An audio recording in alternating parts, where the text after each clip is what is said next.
બનાસકાંઠા જિલ્લામાં જે વરસાદ વરસી રહ્યો છે તેનાથી બનાસકાંઠાના હાલ બેહાલ થયા છે।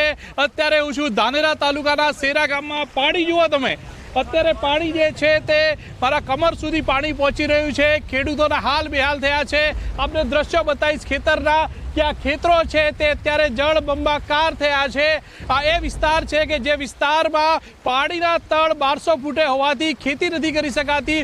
ઉનાળુ સિઝન જે છે તેમાં પાક નથી લઈ શકાતો। અને અત્યારે જુઓ, અત્યારે આ જે ખેતરો ભરાઈ ગયા છે, અત્યારે જે મગફળીનો પાક વાવેલો હતો, જે બાજરી વાવેલી હતી, તે અત્યારે પાણીમાં ગરકાવ થઈ છે। અને આમ ખેડૂતોના હાલ બેહાલ અત્યારે જોવા મળી રહ્યા છે। આપણી સાથે ખેડૂતો પણ છે, વાત કરીશું તેમની જોડે। કેવી પરિસ્થિતિ છે અત્યારે? પરિસ્થિતિ એવી છે કે મગફળા વાયા હતા, મગફળા જતા રહ્યા, એટલે બાજરી ઉનાળુ વાવેલી હતી પણ એ પણ જતી રહી। એટલે આ પૂર આવવાના કારણે પણ ખેડૂતોને ખૂબ જ ચિંતા છે અને ખૂબ નુકસાન છે। તે ખેડૂતોને આટલી જ માંગણી છે કે સરકારશ્રી થોડી સહાય આપે તો સારું કહેવાય।